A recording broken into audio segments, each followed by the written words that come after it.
स्वागत है आपका आपके अपने YouTube चैनल RWM न्यूज पर, जहां आपको मिलती हैं देश और दुनिया की सबसे बड़ी और सबसे तेज खबरें। आज की टॉप ब्रेकिंग न्यूज। प्रधानमंत्री मोदी मॉरिशस दौरे पर।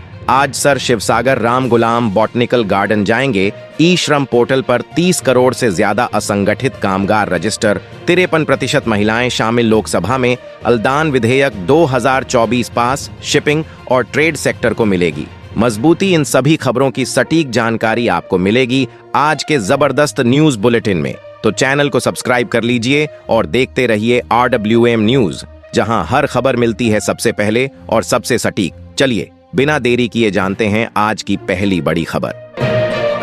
प्रधानमंत्री नरेंद्र मोदी 2 दिन के दौरे पर मॉरिशस पहुंच गए हैं। आज पहले दिन वे सर शिवसागर राम गुलाम बॉटनिकल गार्डन जाएंगे और वहां सर शिवसागर राम गुलाम और सर अनिरुद्ध जगन्नाथ की समाधि पर श्रद्धांजलि देंगे।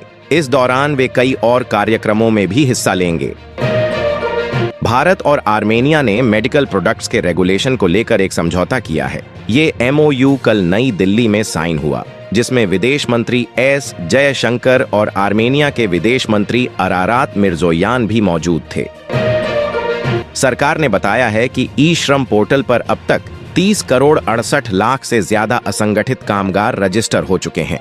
ये पोर्टल 2021 में शुरू किया गया था ताकि असंगठित कामगारों का एक बड़ा नेशनल डेटाबेस तैयार किया जा सके। लोकसभा में एक सवाल के जवाब में श्रम और रोजगार राज्य मंत्री शोभा करंदलाजे ने बताया कि इनमें से 53% से ज्यादा महिलाएं हैं। केंद्रीय वस्त्र मंत्रालय के तहत एक कमेटी ने कल मुंबई में झूठ मार्क इंडिया योजना को लेकर एक जागरूकता वर्कशॉप रखी। इस वर्कशॉप का मकसद कारीगरों, सेल्फ हेल्प ग्रुप्स, झूठ प्रोडक्ट बनाने वालों और आम लोगों को इस योजना के बारे में जानकारी देना था। साथ ही झूठ इंडस्ट्री से जुड़े लोगों के हितों की सुरक्षा पर भी फोकस किया गया।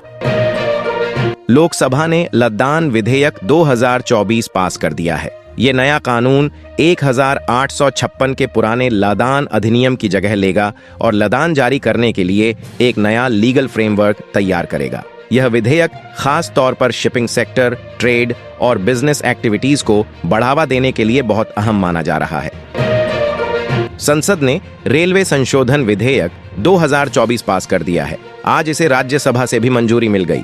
ये बिल 1989 के रेलवे अधिनियम में बदलाव के लिए लाया गया है। इसका मकसद रेलवे बोर्ड की ताकत और काम करने की आजादी बढ़ाना है। लोकसभा ने तो इसे पहले ही पास कर दिया था, बस अब राज्यसभा की मंजूरी मिल गई। प्रदेश सरकार ने फैसला किया है कि अब 10,000 से 25,000 रुपए तक के फिजिकल स्टैंप पेपर बंद कर दिए जाएंगे। इनकी जगह अब सिर्फ ई स्टैंप ही मान्य होगा। इसके लिए जल्द ही आधिकारिक नोटिफिकेशन जारी किया जाएगा। कैबिनेट ने स्टाम्प और रजिस्ट्रेशन डिपार्टमेंट के इस प्रस्ताव को मंजूरी दे दी। सरकार का कहना है कि इससे गड़बड़ियां रुकेंगी और प्रक्रिया ज्यादा पारदर्शी होगी। रमजान के महीने में हिंदू मुस्लिम एकता और भाईचारा बनाए रखने के लिए शिया समुदाय के सबसे बड़े धर्मगुरु मौलाना अयातुल्लाह अली सिस्तानी ने 14 मार्च को होली के दिन नमाज का वक्त बदलने का ऐलान किया है। आमतौर पर दोपहर 12:30 पर पढ़ी जाने वाली नमाज उस दिन दोपहर 2 बजे अदा की जाएगी। गुलमर्ग का मशहूर स्की रिसॉर्ट इस वक्त पूरी तरह बर्फ की सफेद चादर से ढका हुआ है। दिन में भी तापमान 0 के आसपास ही बना रहा और ठंडी बर्फीली हवाएं ठिठुरन बढ़ा रही हैं। लेकिन देश भर से आए खिलाड़ियों का जोश देखते ही बन रहा है। उनकी एनर्जी और जज्बे ने पूरे माहौल में जान डाल दी है। सोशल मीडिया प्लेटफॉर्म X की सेवाएं अमेरिका और UK में कुछ देर के लिए डाउन हो गईं। इंटरनेट आउटेज पर नजर रखने वाली वेबसाइट डाउन डिटेक्टर के मुताबिक अमेरिका में 21,000 से ज्यादा और UK में 10,800 से ज्यादा लोगों ने इसकी शिकायत की। रिपोर्ट्स के मुताबिक यूजर्स को मैसेज भेजने, ट्वीट करने और टाइमलाइन रिफ्रेश करने में दिक्कतें आ रही थीं। इस बार उत्तर प्रदेश के संभल में रंग एकादशी पर जमकर रंग गुलाल उड़ाया गया। कड़ी सुरक्षा के बीच लोग होली की एकादशी का रंग खेल रहे हैं। खास बात ये रही कि ये आयोजन जामा मस्जिद से सिर्फ 20 कदम की दूरी पर हुआ। यहाँ बच्चों से लेकर बड़ों तक हर कोई मस्ती में डूबा नजर आया। सुरक्षा को ध्यान में रखते हुए मौके पर भारी पुलिस फोर्स भी तैनात रही। म्यांमार में फंसे 283 भारतीयों को सुरक्षित वापस लाया गया है। इन्हें अच्छी नौकरी का लालच देकर वहां बुलाया गया था, लेकिन बाद में साइबर क्राइम करने के लिए मजबूर किया गया। विदेश मंत्रालय ने बताया कि म्यांमार और थाईलैंड में मौजूद भारतीय दूतावासों ने लोकल अथॉरिटीज के साथ मिलकर रेस्क्यू ऑपरेशन चलाया। तेलंगाना के नागर कुरनूल में आंशिक रूप से गिरी हुई SLBC सुरंग में फंसे 7 लोगों को ढूंढने के लिए रेस्क्यू ऑपरेशन जारी रहेगा। इस ऑपरेशन में NDRF, सरकारी खनन company, Singareni collieries, rat miners और दूसरी टीमें लगी हुई हैं। इस बार भी होली की शॉपिंग में चीन के सामान को तगड़ा झटका लगा है। CAT confederation of ONL India traders के महामंत्री और चांदनी चौक से बीजेपी सांसद प्रवीण खंडेलवाल का कहना है कि लोगों और व्यापारियों ने फिर से चीनी प्रोडक्ट्स का बहिष्कार किया है, जैसे पिछले कुछ सालों से होता आ रहा है। अब GST में फर्जीवाड़ा करना या किसी और का डाटा चुराना इतना आसान नहीं होगा। 1 अप्रैल से नया मल्टी फैक्टर ऑथेंटिकेशन MFA नियम आ रहा है, जिससे बिना OTP के कोई भी GST पोर्टल पर लॉगिन नहीं कर पाएगा। यानी अब सेफ्टी और टाइट कर दी गई है ताकि कोई गलत तरीके से डाटा एक्सेस न कर सके या गड़बड़ न कर पाए। अमेरिका के पेंसिल्वेनिया में एक छोटा प्लेन क्रैश हो गया, वो भी पार्किंग एरिया में। गनीमत ये रही कि इसमें कोई हताहत नहीं हुआ। ये हादसा लैंकेस्टर काउंटी के ब्रेथरेन विलेज में हुआ।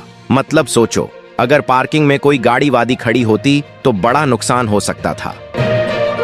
भारतीय औषधि नियामक CDSSO ने अब अनअप्रूव्ड दवाओं के एक्सपोर्ट की प्रक्रिया को और आसान बना दिया है। पहले जो झंझट था वो अब थोड़ा कम हो जाएगा। अब NOC लेने के लिए लंबी चौड़ी दिक्कतों से नहीं गुजरना पड़ेगा, बस सीधा सुगम पोर्टल से काम हो जाएगा। इससे एक्सपोर्टर्स का टाइम भी बचेगा और प्रोसेस भी फास्ट होगी।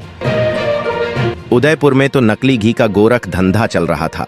पुलिस और हेल्थ डिपार्टमेंट की टीम ने मिलकर रीको इंडस्ट्रियल एरिया में एक फैक्ट्री पर छापा मारा, जहां धड़ल्ले से नकली घी बन रहा था। सोचो, 1500 किलो से ज्यादा नकली घी पकड़ा गया। और मजे की बात यह कि इसे नोवा, सरस, कृष्णा और अमूल जैसे बड़े ब्रांड के नाम से पैक कर बेच रहे थे।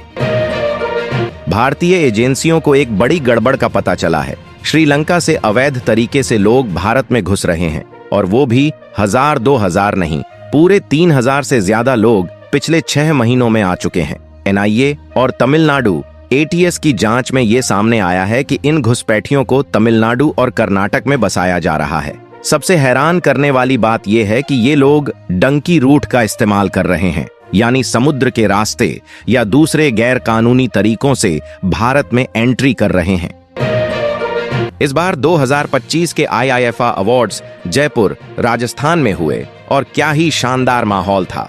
पूरा बॉलीवुड वहां इकट्ठा हुआ और सितारों ने अपनी चमक से इसे यादगार बना दिया। ये तो और भी खास हो गया क्योंकि IIFA की 25वीं सालगिरह थी, यानी रजत जयंती। इसमें इंडियन सिनेमा की जबरदस्त उपलब्धियों को सेलिब्रेट किया गया और सच में पूरा इवेंट किसी ग्रैंड फेस्टिवल से कम नहीं लगा। अब तो हद ही हो गई। कैलिफोर्निया में जो सबसे बड़े हिंदू मंदिरों में से एक है, स्वामी नारायण मंदिर, उस पर हमला कर दिया गया। मंदिर की दीवारों पर भारत विरोधी नारे भी लिख दिए गए। ये तो सीधा सीधा नफरत फैलाने वाली हरकत है। वहां के हिंदू संगठनों ने इस हमले की जमकर निंदा की है और सही भी है। ऐसा होना बहुत गलत है। लोकसभा में राहुल गांधी ने वोटर लिस्ट को लेकर चर्चा की मांग की। उन्होंने शून्यकाल में ये मुद्दा उठाया और कहा कि पूरा विपक्ष इस पर चर्चा चाहता है। इस पर कई राजनीतिक दलों ने भी सवाल उठाए हैं। भारत में बीमा इंडस्ट्री तो काफी तेजी से बढ़ रही है, लेकिन इसके साथ एक बड़ी दिक्कत भी बढ़ रही है, बीमा धोखाधड़ी। इससे सिर्फ कंपनियों को नुकसान नहीं हो रहा, बल्कि जो लोग ईमानदारी से प्रीमियम भरते हैं उन्हें भी महंगी दरें चुकानी पड़ रही हैं। आए दिन बीमा फ्रॉड के नए नए केस सामने आ रहे हैं। जो चिंता की बात है, तिरुवनंतपुरम में शराब खरीदने वालों के लिए एक नया अपडेट आया है। अब रात 9 बजे के बाद भी शराब मिल सकेगी, लेकिन एक शर्त है, अगर तुम टाइम से पहले लाइन में लग गए तो ही फायदा मिलेगा। मतलब दुकानें तो खुली रहेंगी, लेकिन बिना लाइन में लगे सीधे जाकर खरीदने का ऑप्शन नहीं होगा। बावको ने ये नया नियम लागू कर दिया है। मुंबई के मरोल इलाके में रात बड़ा हादसा हो गया। गैस पाइपलाइन में लीकेज हुआ और फिर आग लग गई। आग इतनी तेज थी कि एक कार, रिक्शा और बाइक पूरी तरह जलकर राख हो गए। 3 लोग भी घायल हो गए, लेकिन उन्हें फटाफट पास के ट्रॉमा सेंटर भेज दिया गया। ओडिशा में गर्मी बढ़ते ही जंगलों में आग लगने की घटनाएं भी बढ़ गई हैं। अब तो हाल ये है कि पिछले हफ्ते में ही वहां 2586 जगहों पर आग लग चुकी है। ये डेटा इंडियन फॉरेस्ट सर्वे का है, जो साफ दिखा रहा है कि हालात कितने गंभीर हो रहे हैं। सच में यह बहुत बड़ी चिंता की बात है। जम्मू कश्मीर विधानसभा में सोमवार को जबरदस्त हंगामा हुआ। विपक्ष और सरकार के बीच खूब बहस हुई। विधायक कठुआ में हुई नागरिकों की हत्या और गुलमर्ग फैशन शो के विवाद जैसे कई मुद्दे उठा रहे थे। माहौल काफी गर्म था। दोनों तरफ से तीखी नोकझोंक देखने को मिली।